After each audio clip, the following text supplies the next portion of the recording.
Hello, a very good morning to all of you. Welcome to my channel NG Medicals. In this video, we are going to see the important question of MHN, that is Mental Health Nursing first. अगर आप इसे semester wise पढ़ते हैं यानी कि आपके 5th semester में ये आएगा, और अगर आप ईयरली वाइज पढ़ रहे हैं, अगर आप अटल से नहीं हैं तो ये आपके 3rd ईयर में आएगा। ओके, तो सबसे पहले स्टार्ट करते हैं। एक्चुअली ये मैंने सिलेबस के यूनिट के हिसाब से लिखा हुआ है, so it is mentioned with the help of the semester wise syllabus. Okay, so सबसे पहले unit 1 is introduction part. So in introduction part we have to see the first long questions. Long questions में आपका main important questions कौन कौन से हैं? Mental health क्या है? What is mental health? Factors affecting the mental health. Explain the characteristic of the mental health, it's principles and current issues and trends. ठीक है, तो ये प्रिंसिपल्स बहुत इंपॉर्टेंट है इसके लिए, और इसके लिए 5 मार्क्स भी आ जाते हैं। ठीक है, ज़रूरी नहीं है कि 10 मार्क्स में ही ये क्वेश्चन आए। अगर ये 10 मार्क्स में आएगा, ठीक है, 10 मार्क्स का ये क्वेश्चन है, अगर ये 10 मार्क्स के लिए आएगा तो ये इसी तरह से आपको फॉर्मुलेशन क्वेश्चन बन करके आएगा। ठीक है, इसके अलावा और कोई इंपॉर्टेंट क्वेश्चन नहीं है इंट्रोडक्शन पार्ट में। हाँ, शॉर्ट क्वेश्चंस में आपका mental health team 1-2 question paper में मैंने देखा है पूछा गया है, तो उसके लिए आपको एक बार पढ़ लेना है what is mental health team. तो आपको सिंपली नहीं लिखना है। अगर शॉर्ट क्वेश्चन है तो सबसे पहले आप इंट्रोडक्शन से स्टार्ट करोगे। ठीक है, क्योंकि ये 5 मार्क्स के हैं, ये आपके 5 मार्क्स के क्वेश्चन है, तो आप इंट्रोडक्शन से स्टार्ट करोगे। फिर व्हाट इज़ मेंटल हेल्थ, ठीक है, उसकी डेफिनेशन लिखोगे। उसके बाद पर्पस, मेंटल हेल्थ टीम के पर्पस क्या है, देन आप उसके फंक्शन लिखोगे।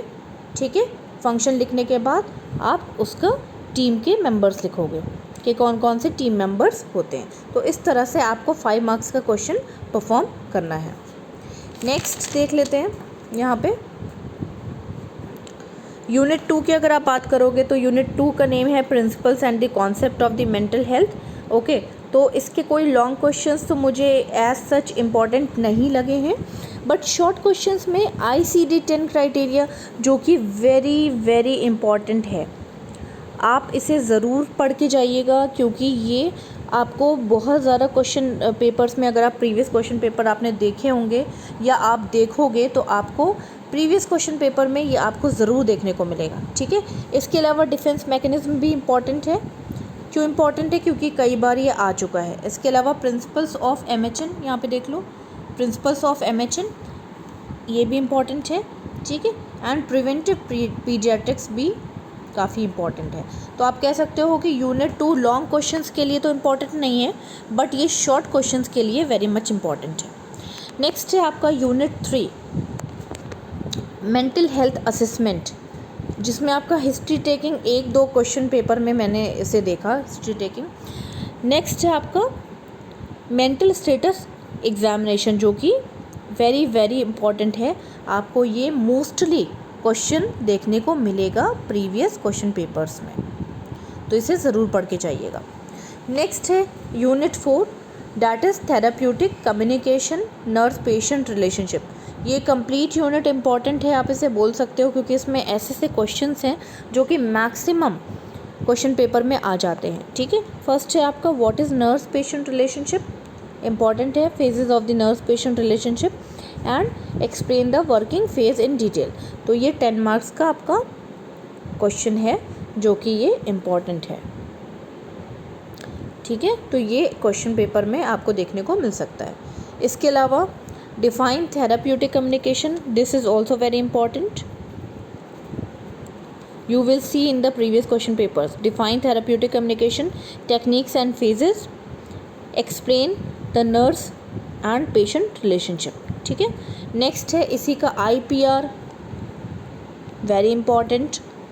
जॉरी विंडो 1-2 क्वेश्चन पेपर में मैंने इसे देखा है, पढ़ के चले जाइएगा, लेकिन IPR इज़ मोस्ट इम्पॉर्टेंट। इसके बाद आ जाते हैं unit 5 treatment modalities and therapies used in mental disorder.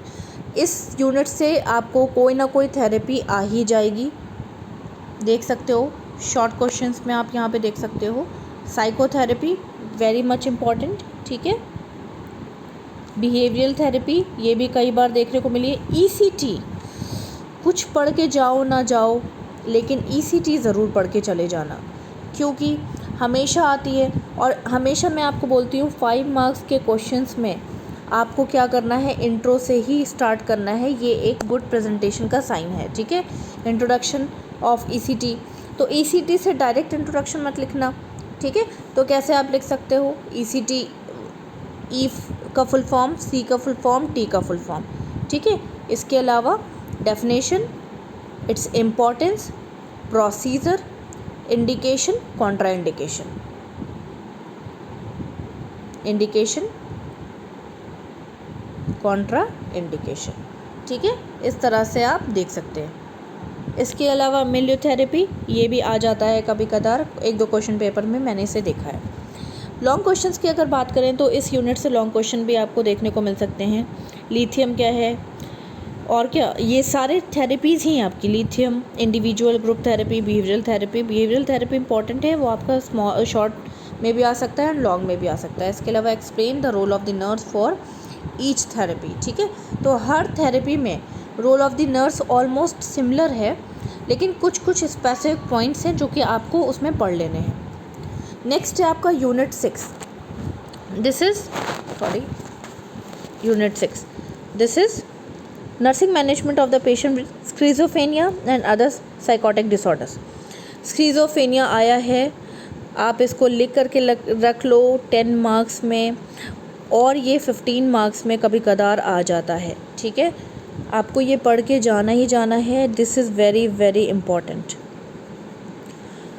चाहे आप किसी भी यूनिवर्सिटी के हो, ये स्क्रीजोफेनिया हमेशा क्वेश्चन में आता है, ठीक है। इसके अलावा classification of the mental disorder in psychotic disorders, ठीक है। तो साइकोटिक डिसऑर्डर्स का जो भी क्लासिफिकेशन अवेलेबल है आपकी बुक में, ठीक है, आर शिवानी या कोई भी बुक आप फॉलो करते हो उसको पढ़ के चले जाना डिटेल में, ओके। नेक्स्ट है शॉर्ट क्वेश्चन। देखिए एमएससी मेंटल स्टेटस एग्जामिनेशन बार बार बताने की ज़रूरत नहीं है, ये मैं आपको पहले ही बता चुकी हूँ कि वेरी मच इंपॉर्टेंट है, आपको पढ़ के जाना है। हिस्ट्री कलेक्शन कभी कदार आ जाता है, तो हिस्ट्री कलेक्शन में आपका मेंटल स्टेटस एग्जामिनेशन भी आएगा and mini mental status examination भी आएगा। दोनों ही आपको पढ़ के जाना है। हिस्ट्री कलेक्शन अगर आप पढ़ के जा रहे हो तो mental status, mini mental status दोनों ही आपको पढ़ के जाना है, ठीक है। कभी कदार मेंटल स्टेटस एग्जामिनेशन ना पूछ करके mini mental status examination 5 marks में आ जाता है। नेक्स्ट है यूनिट 7, मूड डिसऑर्डर की यूनिट है ये, nursing management of a patient with mood disorder, ठीक है। लॉन्ग क्वेश्चंस में मेनिया 10 to 15 मार्क्स में आपको देखने को मिलेगा। Depression same 10 to 15 marks. Bipolar disorder 10 to 15 marks, ठीक है। एंड ये all are very very important, ठीक है। इसको आपको डिटेल में पढ़ के जाना है, from intro to nursing management, पूरा डिटेल में पढ़ के जाइएगा। ये मुझे बताने की ज़रूरत नहीं है, आपको प्रीवियस क्वेश्चन पेपर उठा करके देखना है, तो आप देखोगे कि आपको ये बार बार रिपीटेड क्वेश्चन देखने को मिलेंगे। इसके अलावा स्क्रीजोफेनिया भी बहुत बार रिपीट होता रहता है। नेक्स्ट है शॉर्ट क्वेश्चन में बाइपोलर डिसऑर्डर, शॉर्ट क्वेश्चन में भी कभी कदार आ जाता है। नेक्स्ट है आपकी nursing management of the patient with neurotic stress related somatisation disorder, ठीक है। इससे लॉन्ग क्वेश्चंस नहीं बनते हैं, शॉर्ट क्वेश्चंस ही बनते हैं, जिसमें से ओसीडी सबसे ज़्यादा इम्पॉर्टेंट है, ठीक है, वेरी इंपॉर्टेंट। ओसीडी आपको बार बार देखने को मिलेगा। फोबिया कभी कदार लॉन्ग में आ जाता है, मैंने इसको मेंशन तो नहीं किया है, लेकिन ये पहले की यूनिवर्सिटी जो है वो फोबिया कभी कदार लॉन्ग क्वेश्चंस में दे देती थी। इसके अलावा साइकोसिस एंड न्यूरोसिस डिफरेंसेस, ठीक है, डिफरेंस बिटवीन साइकोसिस एंड न्यूरोसिस। पीटीएसडी भी कई बार रिपीट हुआ है, इम्पॉर्टेंट है, ठीक है, वेरी इंपॉर्टेंट। इसके अलावा एंटीसाइकोटिक ड्रग भी रिपीट हुआ है कई बार, वो भी इम्पॉर्टेंट है। लास्ट है आपका ओसीडी, फोबिया कभी कदार लॉन्ग में आ जाता है, तो ये आप इसे देख लेना।